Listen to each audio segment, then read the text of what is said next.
Look who's back! It's Mike Corrigan. Welcome to Scott's Music Cave. I'm Scott Reed, and how you doing, Mike? I'm doing all right. How you doing? I'm good. So check this out. Mike just brought me a couple saxophones he just purchased. Would you say that was a 1938? This is a 38. Yep. Selmer balanced action and a 1965 Mark VI alto sax. And so we're just going to take a peek at them and see what we've got here. All right. Okay. So we'll start with this one, the dog. Yeah. So we opened up the case and we opened up the trash bag, the handy trash bag with the zipper, and I was kind of looking at it, and I noticed something was in the bell, and so I thought, let's get this thing out, and then I'm super excited about this. Yeah, and Mike's like, what are you doing? Get the camera out. Let's record this. I'm like, okay, let's do it. So I got my screwdriver. We're going to pull some keys off and see. We have no idea what treasures may exist. You can see it through the tone hole, but we can't get it out. I tried to get it out with the drumstick, and I could feel something. All right, before we go too far, we got to guess what's in it. Okay. I think it's a mouthpiece. It's whatever it is. Man. It appears to be something, possibly something. Yeah. Wrapped in paper. Yeah. Like paper towel or something. It could be nothing. But I think I agree with you that I'm hoping it is a mouthpiece. And if it is a mouthpiece, what kind of mouthpiece is it? Is it a juicy mouthpiece? Or is it a mouthpiece? I think it's. Originally, I said Gregory. Now I think my final answer is going to be a Brillhart. Oh boy. Well, hopefully a good one. All right. Here we go. What do you think it is? Okay, I'm gonna go on a limb here, and I'm gonna say that this is gonna be. Oh man, I'm gonna tell you what I really hope it might be. Okay. I hope it's a New York Meyer tenor mouthpiece.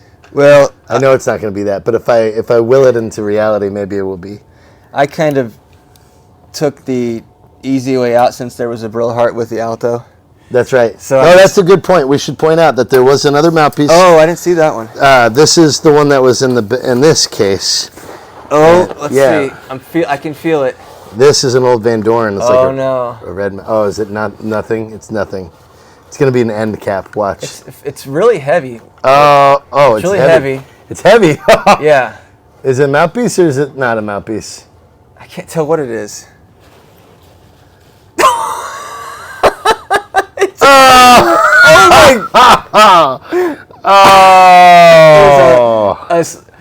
A skeleton playing. Hey,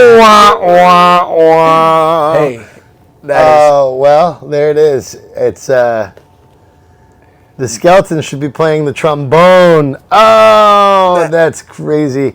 Well, not quite what we were hoping for. That is awesome.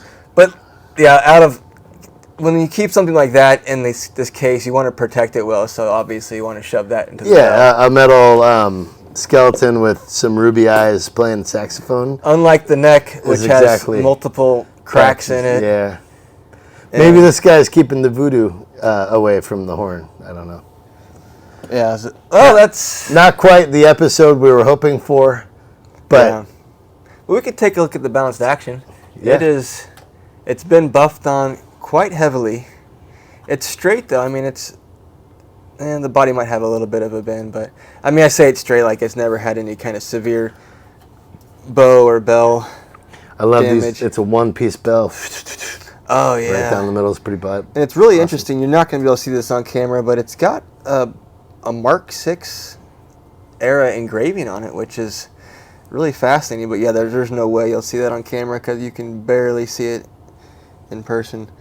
So that's really fascinating that it's got that. The old balanced action. Yeah. So this is the first saxophone, right, that they actually were thinking more ergonomically?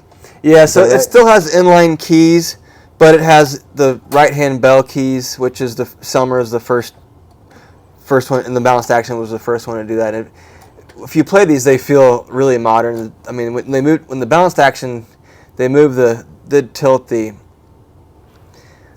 lower stack, they tilted that a little bit or moved it to a certain degree, and then they had adjustment screws like on the B flat and the G sharp, and like the F sharp had an adjustment thing there, and the octave key was the same, pretty much, and then same thing with the they moved the C sharp. Actually, hold that for a second. I shall hold this. Because this little... if you know me well, you know I have a super balanced action here, right? Oh, within arm's reach, in fact. We don't mess around here. So yeah, we can do a little quick comparison. The necks are going to probably be the same, look the same. Although yours won't have patches on it, I bet. No, this one isn't mine, but it's one that I've done a bunch of work to. And so yeah, you can see the high F lever has a little adjustment thing there, where this one is just one piece, or not one piece, but it has that bar that, that turns there. You have adjustment screws. The lower stack is angled a little bit, and then on the Mark VI they angled them even more. Oh, yep. And the octave key mechanism is the same type of mechanism. You can see that this piece here is at a little different angle, which a balanced action has changed a little bit. You want to show the camera a little bit of that. Oh, yeah.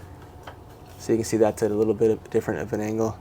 And then, yeah, pretty much everything is the same. I noticed the C sharp is in a little more out of the way. The low C sharp here kind of sticks out, and sometimes if you're don't have good finger position, you can actually bump that low C sharp, but this one sticks in a little bit further and out of the way. And the early SBAs had the two separate that's right, yep. key guards, where this one has one piece. This is a little bit later SBA. That's, a pretty distinctive feature there. But pretty much everything else is the same, I think. Oh, another big thing is this has a detachable bell. Oh, yeah. That's soldered together. Yeah, this is soldered on. I like this little bridge here. Yeah. Okay, yeah, so that's... The location of these tone holes is quite a bit different. Okay, this is a lot yes, closer. They did make some adjustments for intonation. They're quite a bit different horns how they play. There you go. But well, there it is. There it is right there. There's the mystery. Part 2, let's show the Mark VI. Oh, boy. But let's do it. Yeah, we'll get the Mark VI out and show that in the next video. Thanks for watching. My name is Scott Reed. This is Mike Corrigan. You know who I am. The Horn Doctor. I'm the Horn Doctor. You're the Horn Doctor. I'm the Horn Doctor. I'm the... What are you? You need a name. I need a name. Your last name is Reed, and you work on reeds. I feel like you should be something like the Reed Doctor. Yeah, Jim Mayer calls me the Reed Man. The Reed Man. Which is fine. I like that. Yeah, I like that. The Reed Man. Come on, guy. Just call me Scott. Yeah, I don't care.